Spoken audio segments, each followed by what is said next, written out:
না পারবো না। কিন্তু সালমান ফার্সি বাড়ি থেকে পালিয়েছে একমাত্র উদ্দেশ্য হক তালাশ করবেন, আল্লাহকে খুঁজবেন আর সত্য ধর্ম তালাশ করবেন। সুবহানাল্লাহ। তখন আখিরি জামানার পয়গম্বর বিশ্বনবী জনাবে মুহাম্মদুর রাসূলুল্লাহ সাল্লাল্লাহু আলাইহি ওয়াসাল্লামের জন্ম হয় নাই। অন্তত নবীর জন্মের 100 বছর আগের ঘটনা আমি বলছি। শুধুমাত্র আল্লাহকে তালাশ করবেন, হক তালাশ করবেন, সত্য ধর্ম তালাশ করবেন, এই উদ্দেশ্য নিয়ে আশা আকাঙ্ক্ষা নিয়ে আল্লাহর হাওলা হয়ে দেশ থেকে দেশান্তরে নিজের বাবা মা লাখ লাখ টাকার সম্পত্তি ছেড়ে বের হয়ে গিয়েছেন। সুবহানাল্লাহ। যুবক আমরা 5 মিনিট 10 মিনিট আধা ঘন্টার জন্য মসজিদে আর ওয়াজের মজলিসে এসে পড়তে পারি না। এই ধরনের মুসলমান আমরা। যে সালমান ফার্সির কথা বলছি, তিনি তো তখন মুসলমান ছিলেন না, অগ্নি পূজারী ছিলেন, অগ্নি পূজক ছিলেন। যুবক ভাইয়েরা, সালমান ফার্সি বাড়ি থেকে পালিয়ে গিয়ে অনেক দূরে চলে গেছেন। এক জায়গায় গিয়ে নিজের দেশ ছেড়ে অন্য দেশে চলে গেছেন। সেই দেশে গিয়ে একজন খ্রিস্টান পাদ্রীর নিকট থাকলেন। গির্জার পাদ্রী তাকে খ্রিস্টান পাস্টার, এই পাদ্রী নিকট থাকলেন। পাদ্রী সালমান ফার্সি খুব জ্ঞানী মানুষ ছিলেন, বড় পণ্ডিত ছিলেন। পাদ্রী দেখলেন এই ছেলেটা খুব ভালো, ইলম ভালো, জ্ঞান ভালো, আমলও ভালো, মিথ্যা বলে না, ধোঁকা দেয় না। পাদ্রী সালমান ফার্সিকে বলতেছেন, বাবারে তুমি আমার ছেলের মতো, যতদিন ইচ্ছা তুমি আমার গির্জায় আমার সাথে থাকো। সুবহানাল্লাহ। সালমান ফার্সি থাকলেন, ইতিহাসের পাতায় লিখতেছেন 50 বছর থাকলেন সেই পাদ্রীর নিকট। 50 বছর পরে পাদ্রী বয়স্ক হয়ে গেছেন, মৃত্যুর সময় এসে গেছে। এই পাদ্রী কেঁদে কেঁদে বলছেন, বাবা সালমান রে, আমার মনে হয় আমি আর বেশি দিন দুনিয়ায় বাঁচব না, আমি মরে যাব। সালমান ফার্সি বলছেন কেঁদে কেঁদে, হে বাবা, তুমি যদি মরে যাও আমার কি অবস্থা হবে, আমি কোথায় যাব? পাদ্রী বলতেছেন, অমুক দেশে আমার গুরু, আমার শিক্ষক আরেকজন পাদ্রী আছেন, সেখানে চলে যেও, গিয়ে আমার কথা বলিও, তিনি তার ছেলের মতো তোমাকে মহব্বত করবে। পাদ্রীর মৃত্যু হল। খ্রিস্টান পাদ্রী হযরত সালমান ফার্সি এই পাদ্রীর মৃত্যুর পরে আরেক দেশে 2 নম্বর পাদ্রীর খিদমতে চলে গেছেন। আর প্রথম পাদ্রীর কথা বলেছেন, 2 নম্বর পাদ্রী ছেলের মতো মহব্বত করলেন আর সালমান ফার্সিকে থাকতে দিয়েছেন। সালমান ফার্সি খ্রিস্টান ধর্মের মতো আমল করেন, ইবাদত করেন। 2 নম্বর পাদ্রীর নিকট গেলেন, আরো 50 বছর থাকলেন। কত বছর হয়েছে? 100 বছর। কি থাকতে দিলাম? আল্লাহ রে, হক সত্য ধর্ম। সুবহানাল্লাহ। বলা সময় হারাই মনি আমরা, রুজি নষ্ট হয়ে যাব, ব্যবসা নষ্ট হয়ে যাব, চাকরি যাইব। যুবক ভাইয়েরা, 2 নম্বর পাদ্রীর নিকট হযরত সালমান ফার্সি আরো 50 বছর থাকলেন। 2 নম্বর পাদ্রীর মৃত্যুর সময় এসে গেছে।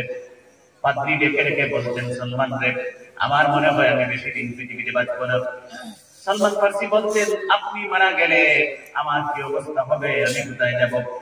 2 নম্বর পাদ্রী বলতেছেন, বাবা আরেক দেশে, অমুক দেশে আমার আরেকজন উস্তাদ আছেন, গুরু আছেন, শিক্ষক আছেন, পাদ্রী খুব ভালো মানুষ, তুমি উনার খেদমতে চলে যাও, গিয়ে আমার কথা বলবেন, তিনি ছেলের মতো তোমাকে ভালোবাসবেন। 2 নম্বর পাদ্রীর মৃত্যু হল। হযরত সালমান ফার্সি আরেক দেশে 3 নম্বর পাদ্রীর খেদমতে চলে গেলেন। যে 2 নম্বর পাদ্রীর কথা বলছেন, 3 নম্বর পাদ্রী মহব্বত করে ছেলের মতো হযরত সালমান ফার্সিকে থাকার জায়গা দিয়েছেন। হযরত সালমান ফার্সি খ্রিস্টান ধর্ম মতো আমল করে 3 নম্বর পাদ্রীর সাথে জীবন অতিবাহিত করতে শুরু করে দিয়েছেন। যুবক ভাইয়েরা, 3 নম্বর পাদ্রীর নিকট সালমান ফার্সি থাকতে লাগলেন। হঠাৎ একদিন 3 নম্বর পাদ্রী বলতেছেন, সালমান ফার্সি রে, আমি আর বেশি দিন বাঁচব না, যেন যান কপাল খারাপ। সালমান ফার্সি যেন যান কপাল খারাপ। কি বেটা, আমি আর বেশি দিন বাঁচতাম না, আর কয়দিনের মেহমান, বেশি দিন বাঁচতাম না। সালমান ফার্সি কেঁদে কেঁদে বলছেন, আমি 3 নম্বর জায়গায় এখন আছি। আপনার যদি মৃত্যু হয়ে যায় আমি সালমান ফার্সির কি হবে? 3 নম্বর পাদ্রী বলতেছেন, সালমান ফার্সি তোমার কোনো ভয় নেই, আমার বিশ্বাস আমি তাওরীত কিতাবে পেয়েছি, আমি ইনজিল কিতাবে পেয়েছি, আমার বিশ্বাস আখির জামানার পয়গম্বর বিশ্বনবী জনাব মুহাম্মদুর রাসূলুল্লাহ সাল্লাল্লাহু আলাইহি ওয়াসাল্লামের এই দুনিয়ায় আমার বিশ্বাস জন্ম হয়ে গেছে। সুবহানাল্লাহ, আমার বিশ্বাস নবীজির জন্ম হয়ে গেছে। আমি তাওরীত জাবুর ইনজিল কিতাব মতো আমি তোমারে ভবিষ্যৎবাণী দিয়ার আমি কিতাবে পড়ে আমি বুঝতে পেরেছি, জানতে পেরেছি যতটুকু, তার থেকে তোমাকে আমি ভবিষ্যৎবাণী দিতেছি আল্লাহর রাসূলের জন্ম হয়ে গিয়েছে। সুবহানাল্লাহ। 3 নম্বর পাদ্রী বলতেছেন, সালমান ফার্সি তুমি জানো না কলকি অবতার যিনি হবেন, আখির জামানার পয়গম্বর যিনি হবেন, তার নাম হবে আহমদ, তার নাম হবে মুহাম্মদ মুস্তাফা সাল্লাল্লাহু আলাইহি ওয়াসাল্লাম। তার মায়ের নাম হবে আমিনা, তার পিতার নাম হবে আব্দুল্লাহ। যে দেশে বেশি খেজুর উৎপন্ন হয়, খেজুর ফলন হয়, সেই দেশে তার জন্ম হবে।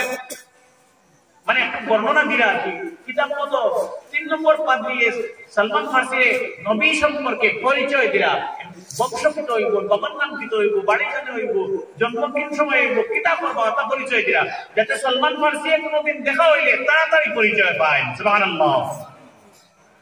3 নম্বর পাদ্রী বলতেছেন, আখির জামানার পয়গম্বরের বংশের নাম হবে কুরাইশ বংশ, কিন্তু সালমান ফার্সি বেশিদিন তার দেশের মানুষ, নবীজির বংশের মানুষ, নবীজির দেশের মানুষ, এই দেশে ইয়াসরিব দেশে নবীজিকে থাকতে দেবেন না। নবীজি নিজের দেশের মানুষের যন্ত্রণায়, উৎপীড়নে, কষ্টে নবীজি আল্লাহ পাকের হুকুমে হিজরত করে এই মক্কার জমিন ছেড়ে ইয়াসরিব দেশে চলে যাবে, প্রস্থান করবেন, হিজরত করবেন। এই মক্কাবাসীর মানুষ, নিজের পুত্রের বংশের মানুষ, এলাকার দেশের মানুষ কষ্ট দেবে, যন্ত্রণা দেবে, দুঃখ দেবে, নবীজি মক্কায় থাকতে পারবেন না। আল্লাহ পাকের পারমিশনে এই মক্কা ছেড়ে হিজরত করে ইয়াসরিব দেশে চলে যাবেন। সুবহানাল্লাহ। যে দেশে নবীজি হিজরত করবেন সেই দেশের নাম হবে ইয়াসরিব। কি নাম? ইয়াসরিব। মদিনার পুরানো নাম হলো, পৌরাণিক নাম হলো ইয়াসরিব।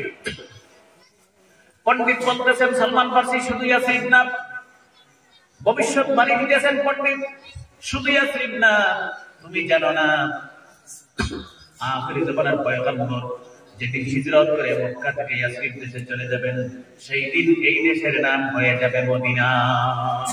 সুবহানাল্লাহ।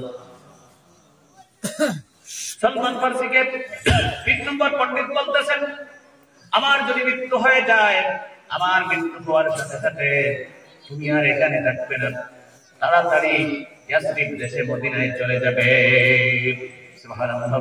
এখানে আর থাকিও না, আমার বলতে গেলে তুমি মদিনায় যাইও, এখানে নবীর সাথে মুলাকাত হইতো।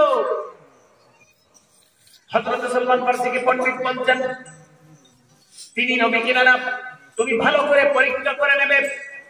আমরা যে গিয়াও খালি ইমান লইও না, লইয়াইও না, আমরা গিয়াও গেলে আর ইমান সম্পর্কে বিশ্বাস করি না, এবারে প্রকাই এইরকম আমরা যে গিয়াও খালি ইমান লইও না, ইমান আনিও না। তার উপরে কেউ যদি নবী হয় আর তুমি ফটাফট ইমান আনিও না, আগে বালা করি, যাচাই বাছাই করিও, পরীক্ষা করিও, টেস্ট করিও, টেস্ট ও পরীক্ষা যদি পাস করেন তারপরে তুমি ঈমান আনবে। সুবহানাল্লাহ।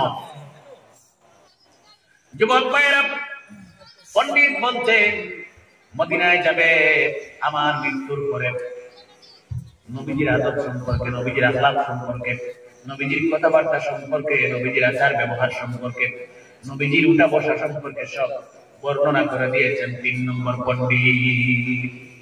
মানে নবীজির আচার ব্যবহার, কথাবার্তা, চাল চলন, মানুষের লগে ব্যবহার কিরকম হইব সারা বর্ণনা করিয়া বুঝাইয়া দিছে যে সালমান ফার্সির ওরকম হইব, নবীজির আচার ব্যবহার, উঠা বসা, কথাবার্তা, পেশাব পায়খানা, চাল চলন ওরকম হইব, সব বর্ণনা করে বুঝাইয়া দিছে। লম্বা ঘটনা সম্ভব নাই, লাগে সংক্ষেপে বুঝাই দিলাম। এরপরে যদি আমার কথার সাথে নবীজির কথা মিলে যায়, আমি যেভাবে বলেছি নবীজির আচার আচরণ সব মিলে যায়, এরপরেও তুমি ঈমান আনবে না। সালমান ফার্সি বলতেন কেন? পণ্ডিত বলতেছেন তুমি পরীক্ষা করে নেবে, তিনি যদি আল্লাহর রাসূল হন তুমি কিছু সদকা দেবে, যদি আল্লাহর রাসূল হন আখির জামানার পয়গম্বর হন নবীজি কখনো সদকা নেবেন না। সুবহানাল্লাহ। কিছু টাকা দিয়ে পরীক্ষা করিও, আর কইও ইয়া রাসূলুল্লাহ লাকা সাদাকাতুন, হে আল্লাহর রাসূল এটা আপনার জন্য সদকা। যদি তিনি সত্যি সত্যি নবী হন সদকা নেবেন না, নবীগণ সদকার বস্তু নেন না, খান না। সুবহানাল্লাহ। তুমি টেস্ট করিও। এরপরে বলতেছেন কিছুদিন পরে পাত্রীর মৃত্যু হলো। সালমান ফারসি মদিনার উদ্দেশ্যে হাঁটা শুরু করলেন। হাঁটতে হাঁটতে মদিনায় চলে গেলেন। মদিনায় যখন পৌঁছলেন 150 বছর পরে, কত বছর পরে? 150 বছর পরে। বাড়ি থেকে বাড়ানোর কত বছর হয়েছে? 3-5 কাছে 3-50 150। কিতা লাগে? কিতা খুঁজাইরা আল্লাহ হারে খুঁজাইরা আল্লাহ হক সত্য ধর্ম খুঁজাইরা। যুবক ভাইয়েরা মদিনায় যখন গেলেন ওই 3 নম্বর পাদ্রী যেভাবে বলেছেন নবীজির চেহারা সম্পর্কে, নবীজির সিরত সম্পর্কে, সুরত সম্পর্কে, নবীজির কথাবার্তা, উঠা বসা, নবীজির প্রস্রাব পায়খানা হুবহু পণ্ডিতের কথার সাথে মিলে গেছে। আজকে থেকে 100-150 বছর আগে পণ্ডিতের বসে ওরকম হইব, সব সেম টু সেম। নবীজির আচার ব্যবহার, কথাবার্তা, সিরত সুরতের সাথে মিলে গেছে। সুবহানাল্লাহ। হযরত সালমান ফারসি খুব খুশ। পণ্ডিতের 1 নম্বর এক্সাম আর টেস্ট পরীক্ষা যেটা আসবে এটা পাস নবীজি। হযরত সালমান ফারসি নবীজির সাথে উঠা বসা করেন, চলাফেরা করেন, কিন্তু ঈমান আনেন না। কিছুদিন পরে হযরত সালমান ফারসি নবীজিকে কিছু সদকা দিয়েছেন আর বলতেছেন ইয়া রাসূলুল্লাহ লাকা সাদাকাতুন, হে নবীজি আপনার জন্য সদকা এনেছি, আপনি সদকা গ্রহণ করেন। কোটি পণ্ডিত বলল টাকা দিয়ে পরীক্ষা করি, এই যদি টাকা নিয়ে সদকার টাকা দেব না করি নেবি না তো বাস। আর যদি টাকা নিন না তে আল্লাহর রাসূলের সুবহানাল্লাহ। নবীজি বলছেন লাকা সাদাকাতুন ওয়া লানা হাদিয়াতুন। সালমান ফারসি যখন সদকা দিলেন নবীজি বলছেন তোমার জন্য সদকা, আমি নবীজি সদকা নেই না, সদকা খাই না। ওয়ালানা হাদিয়াতুন, আমাকে যদি হাদিয়া দেও আমি বিশ্ব নবীজি গ্রহণ করে নেব। সুবহানাল্লাহ। সদকার হাদিয়া একদিন ডিফারেন্স। হাদিয়া মানে দান করা, গিফট করা, আর সদকা আলাদা বস্তু। আমি নবীজি সদকা খাই না, আল্লাহ রাসূল নবীও সদকা খাই না, আমিও সদকা নেই না, আমার হাদিয়া হয়ে কোনো বস্তু দেওতে আমি নেব, সদকা আমি খাই না। হযরত সালমান ফারসি খুব খুশি। পণ্ডিতের 2 নম্বর কথা মিলে গেছে। হযরত সালমান ফারসি অপেক্ষা করতেছেন পণ্ডিতের 3 নম্বর কথা। পণ্ডিত বলেছে সব কথা যদি মিলে যায় সালমান ফারসি এরপরেও তুমি কখনো ঈমান আনবে না। আমার সব কথা যদি মিলে যায় এরপরেও ঈমান আনবে না। সালমান ফারসি বলছে কেন? সালমান ফারসি দিকে লিখতে লাগে।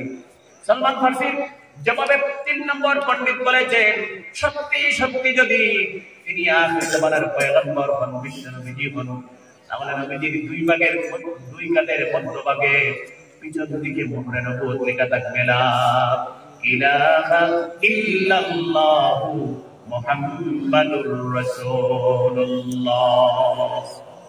হে সালমান ফারসি, আমি তাওরাত কিতাবে পেয়েছি, আমি ইনজিল কিতাবে পেয়েছি নবীজির 2 ভাগের 2 কাঁধের মধ্যভাগে গোলাকৃতি আকারে রাউন্ড শিলের মতো লেখা থাকবে লা ইলাহা ইল্লাল্লাহু মুহাম্মাদুর রাসূলুল্লাহ।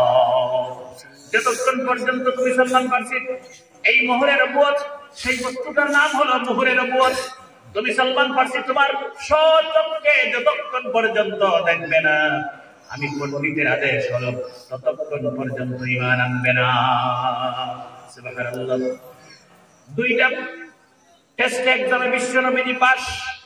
নবীজি যখন হাঁটেন নবীজির পিছনে সব সময় হযরতে আবু বকর সিদ্দিক থাকতেন, হযরতে ওমর থাকতেন, হযরতে আলী থাকতেন, হযরতে তালহা থাকতেন, হযরতে জুবাইর থাকতেন, হযরতে আবু হুরায়রা থাকতেন।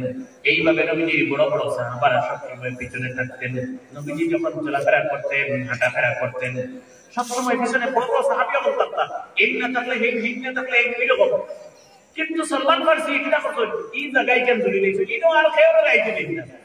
নবীজি হাঁটাত গেলে, পেশাবে গেলে, পায়খানাত গেলে, বাজারে গেলে, মসজিদ নববী গেলে, দিনের খিদমত গেলে, দাওয়াত গেলে সব সময় সালমান ফারসি কি নতা বলি কেন আর গায়রে ঢুকতে দেন না কেনে বেটার ভিতরে মতলব আছে তো কি মতলব কিটা দেখো মোহরে নবুয়ত কি দেখবে মোহরে নবুয়ত হযরত সালমান ফারসি নবীজি হাঁটাফেরা করেন চলাফেরা করেন ঠিক পিছনে হযরত সালমান ফারসি থাকেন হযরত সালমান ফারসি কখনো পিছন থেকে সরে যান না একদিন নবীজি হাঁটতেছেন আর বিশ্ব নবীজি গায়ের মধ্যে চাদর মুবারক ব্যবহার করতেন নবীজি চাদর মুবারক পরতেন নবীজি সামনে হযরত সালমান ফারসি পিছনে হযরত সালমান ফারসি নবীজির ঠিক পিছনে আল্লাহ পাক ওহীর মাধ্যমে নবীজিকে জানিয়ে দিয়েছেন সালমান ফারসি তোমার পিছনে মুহর নবুয়ত দেখার জন্য পেরেশান হয়ে চলাফেরা করতেছে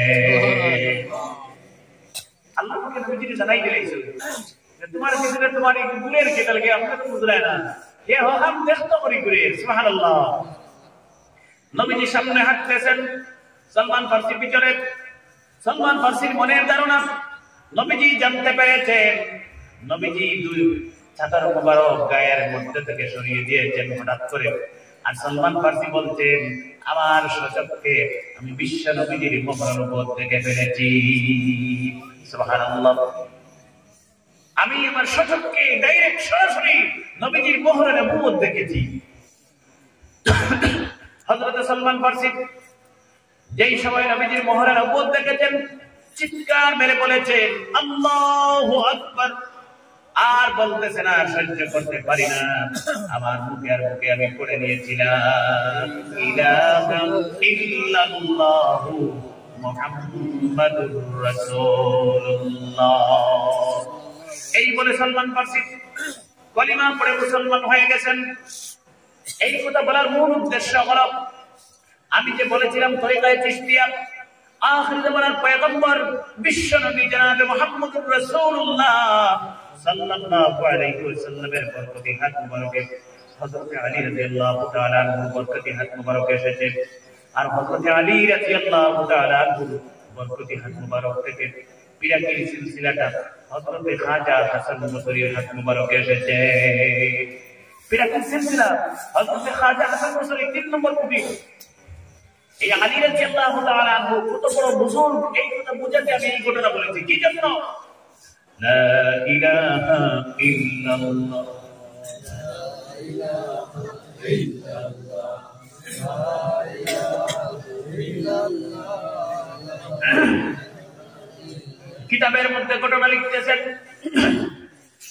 বিশ্বনবী জনাবে মুহাম্মদুর রাসূলুল্লাহ সাল্লাল্লাহু আলাইহি ওয়াসাল্লাম আর হযরত আলী আর হযরত সালমান ফারসি কয়জন তিনজন কয়জন তিনজন সামনে নবীজি এর পিছনে সালমান ফারসি এর পিছনে হযরত আলী সালমান ফারসির বয়স তখন আমি যে ঘটনা বলছি প্রায় 180 বছরের উপরে 200 বছরের কাছাকাছি আর হযরত আলীর বয়স মাত্র 22 থেকে 23 বছর হযরত আলীর বয়স মাত্র 22 থেকে 23 বছর বয়স তিনজন মানুষ সামনে নবীজি পিছনে হযরত সালমান ফারসি এর পিছনে হযরত আলী গভীর জঙ্গলের ভিতর দিয়ে চলে যাচ্ছে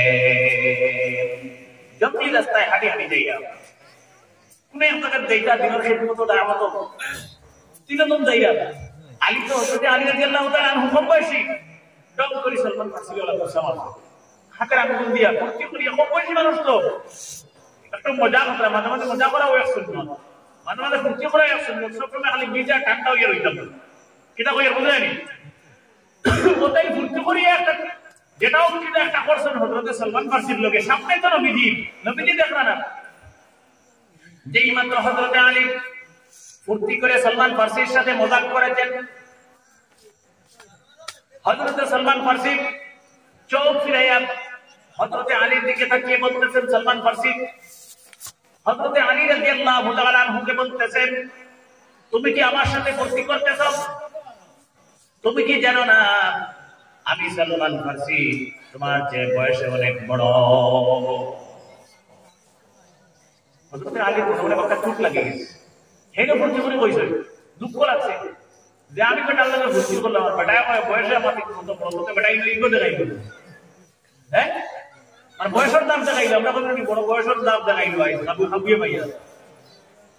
হযরতে আলীর কিছু মানে একটা অন্তর চোট লাগছে, কিন্তু সলমান ফার্সিও আবার ভর্তি করে কইছেন আসি আসি কইরা তুমি আমার লগে ভর্তি করবে, বুঝলে না আমি তোমাদের বয়সে কত বড়, তাহলে তোমার 20-22 বছর আমার 200 বছর উপরে, চিন্তা করাই নি তো বয়সের কোনো এটা তুলনা হয় না, এত ডিফারেন্স। হযরতে আলী কইরা দেখাইলে বড় আজকে হাবিয়ে ভাইয়া বড় কবি, তে তোরা দম লাগরে বাবা আমি বড় কিনা ওই একবার দেখাই দিই, ফিরা কিলাইয়ে বড় হইয়া দেখাই অনবিজিও লাগে।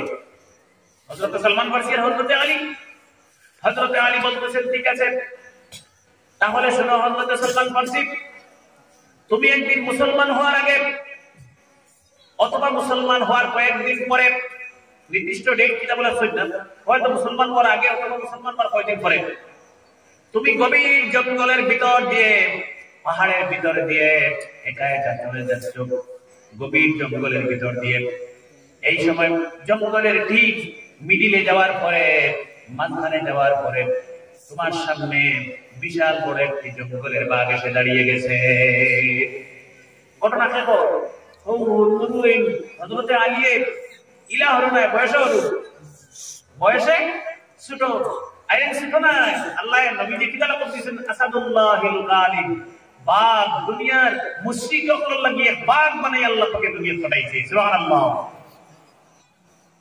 ও তাই না কইরা তুমি একদিন গভীর জঙ্গলের ভিতর দিয়ে দাঁড়ায় হাঁটি হাঁটি যাইতে সময় এই জঙ্গলের 600 কিলোমিটার চতুর্দিকে কোনো ঘর বাড়ি নাই, বলা জঙ্গল, আর জঙ্গলের ভিতরে যাওয়ার পরে বড় বাঘ একটা তোমার সামনে এই গেছে, আর বাঘ আইয়া রেডি করে খাইয়ে তো, আর তুমি রেডি এখান থেকে দৌড়িয়া বাগিয়া ফেলাইবার কোনো জায়গা নাই যে আমি গিয়ে আমার জান রক্ষা হব, প্রাণ বাঁচাইব। তুমি নিজেরে আত্মসমর্পণ করে দিছো বাঘের সামনে, তুই তো খাইতে আইছো, তুমি খাইলে আমি দৌড়িয়ে তুই বাগি দিবার না, তুই খাইলা আমি রেডি। ঘটনা কিন্তু ঘটছে সালমান ফার্সির লোকে, আর ঘটনা ঘটে হযরতে আলী। আলী দাঁড়া কাছে আসলো না, দাঁড়া কাছে কোনো গড়বাড়িও নাই যে আলী গিলে থাকবা। হযরতে আলী বলতেন, হে সালমান ফার্সি, তুমি মনে মনে রেডি হয়ে গেছো, জঙ্গলের বাঘ তোমাকে খেয়ে ফেলবে। সালমান ফার্সি শুনতেছেন আর চক্ষু মুবারককে জর্জর করে বাড়ি পড়তেছেন। সালমান ফার্সি হুজরা পানি বেক্কা লাগিয়া আর খাম দিদরা। সালমান ফার্সি এই ঘটনা দুনিয়ার জোরের কইছেন, এমন কি আল্লাহ রাসূলরাও কইছেন না, ওলা ভয় পাইছেন এই কথা কি এদিন বাগান দেখে গেছে ওলা বেটারা ফেওরের খোয়া লাগাইলি বেউস হই দিতা, ওলা ভয় পাইছেন। তাই এই ঘটনাটা ফেওরেরও কইছেন না, আলিয়ে জানেন কিলা, ওখানে খালি চিন্তা করতে আর সব মনি পড়ে গেছে, সুবহানাল্লাহ। হযরতে আলী বলতেছেন, হে সালমান ফার্সি, বাঘ তোমার সামনে রেডি হয়ে গেছে তোমাকে খাবে বলে, আর তুমিও বাঘের সামনে নিজেকে আত্মসমর্পণ করে দিয়েছ। তুমিও আত্মসমর্পণ করে দিয়েছো, সারেন্ডার হয়ে গেছো বাঘের সামনে। বাবা খাইতে খাইলে আমার একটা দৌড়িয়ে বাগি বা কোনো লাইন নাইতে খাই না। হযরতে আলী রাদিয়াল্লাহু তাআলা আনহু বলছেন, এমন সময় 18-20 বছরের এক যুবক ছেলে হঠাৎ তোমার সামনে আর বাঘের সামনে এসে এমন ভাবে দাঁড়িয়ে গেছে, তোমাকে পিছনে ফেলে তোমাকে পিছনে রেখে বাঘের দিকে মুখ করে এমন ভাবে দাঁড়িয়ে গেছে। তোমার খাইলে তো তুমি রেডি, হেও খাইতো হেও রেডি। হঠাৎ এমন সময় দুইজনের মাঝখানে ওই 18-20 বছরের যুবক ছেলে বাঘর ভাই ওলা হলিয়ে দাঁড়াইছে, মানে সালমান ফার্সি খাইছে না, সুবহানাল্লাহ। তোমার দেওয়াল দিয়া বেড়া দিয়া প্রোটেকশন দিয়া যুবক নিয়ে দাঁড়িয়ে গেছে। হযরতে আলী বলতেছেন, হে সালমান ফার্সি, যেই মাত্র এই যুবক ছেলে জঙ্গলের বাঘের সামনে দাঁড়িয়েছে, জঙ্গলের বাঘ এই যুবককে দেখে ভয় করে এই জঙ্গল ছেড়ে অন্য জঙ্গলে পালিয়ে গেছে, সুবহানাল্লাহ। বাঘে মানুষের ডরায়নি, ডরায় বলা বলো না, দেখে আমার শুরু করো। আল্লাহ পাকে গোটা দুনিয়ার সৃষ্টি করছে আমরা খেদমত করার লাগি। আমিও যখন বলি যাই এমন দুনিয়ায় আমরা কথা শুনবো। হযরত সালমান ফার্সি বলছেন, আলী রে ভাই, দেখো পায়রা বুঝলাম, আলী রে ভাই, আমার সাথে ঘটেছে এমন ঘটনা 8-10 বছর আগে দুনিয়ার কোনো মানুষ জানে না। এমনকি আখির জমানার পয়গম্বরকে আমি হযরত সালমান বলতে পারি না। আমি পৃথিবীর মানুষের সামনে এত ভয় পেয়েছি, এই ঘটনা বলতে গেলে আমি সালমান ফারসি সঙ্গে সঙ্গে বেহুশ হয়ে যাই। এত ভয় পাইছি আমি পৃথিবীর মানুষের সামনে, আমি এটা বয়ান করতে পারি না। আমি ভয়ে তত্তর করে কাঁপিয়ে আমি বেহুশ হইতে কত ডরাইছি, চিন্তা করতে। হে আলী, তুমি জানলে কি করে? হযরত আলী মুস্কি মুস্কি হেসে হেসে বলতেছেন, তুমি জানো না হে সালমান ফারসি, তুমি জানো না যে যুবক বাঘের সামনে এসে তোমাকে প্রাণ বাঁচিয়েছে, তোমার প্রাণ রক্ষা করেছে, যে যুবককে দেখে জঙ্গলের বাঘ এই জঙ্গল ছেড়ে অন্য জঙ্গলে পালিয়ে গেছে, সেই যুবক আর কেউ না, সেই যুবকের নাম আমি হযরত আলী। সুবহানাল্লাহ।